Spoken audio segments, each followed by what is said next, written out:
Hello and welcome to lesson 2 in the equine design tutorial on how to design a horse or equine ad for yourself using Adobe Photoshop. Where we left off last time, I'm going to go ahead and open up that file real quick, and it's under lesson 1 and it's equine design. And if you watch the first tutorial, you'll see where I showed you how to crop out the image of a horse, change the background, and you have pretty much the canvas to work with here. So the second tutorial is going to be relatively short. It's just going to show you how to spice up the background a little bit so it doesn't look so plain, because right now all we have is parchment paper. Um, we have the 3 layers. We have the horse copy, the layer 1, and the background. So what we're going to do is something that's really simple.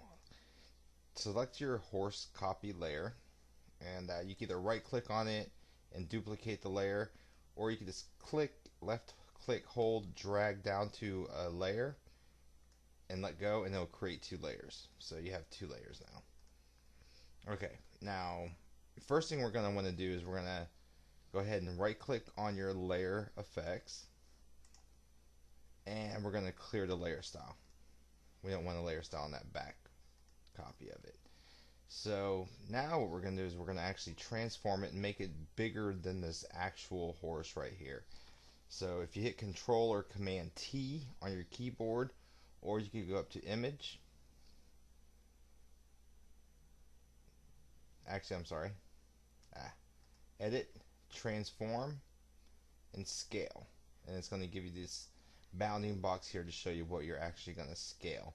Now if you hold down Shift as you're dragging out, it'll constrain the proportions. So let's go ahead and just drag it out, and not quite the size of it. And you could either hit enter on your keypad, or you can just double click in here. It's a habit for me. I just double click in here, and it deselects it as far as trying to transform it. Now this looks kind of tacky because you have this horse and you have a bigger one behind it. Really doesn't make any sense. So using our layer styles up here, we have all these available to us. Let's go ahead and hit multiply, and just goes ahead and it adds the effect into the background, but you still have some of the texture from the parchment, and it's pretty dominant. It's pretty strong back there, so you want to kind of tone that down. And if up here in your layers palette, you'll see a opacity, which allows you to change your opacity properties. And let's go ahead and just type in 50% on that, and see how it blended it into the background. And it's not so dominant, but it's a part of the background, and it's a really cool, neat effect where you have this horse here and you have another horse in the background.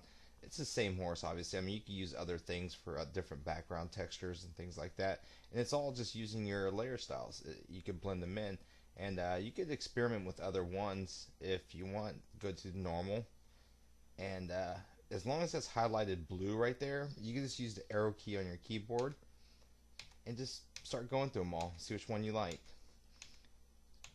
They're all have their own, I guess, aesthetic appeal, but I liked multiply, but you just go through and check them all out, and you could mess around with the opacity values and find something that you like. So let's go ahead and go back to multiply. I think that's just a really neat effect. So now we have the horse. It's cut out.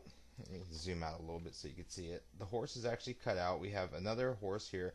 You can move it around to kind of center it in the actual design, depending on how you want to lay out the composition. So let's go ahead and just drop it down just a little bit, so his whole head's in there. And you have your original horse copy, your horse copy in the background, your parchment paper, and your background.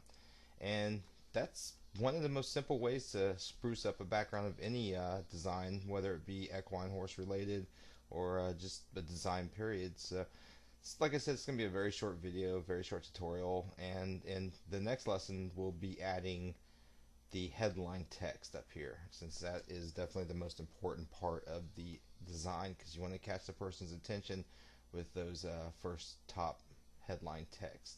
And like I said, we'll get in that in lesson 2. So I hope you learned something, and we'll get lesson 3 out very shortly. Thanks a lot, and I hope you learned something.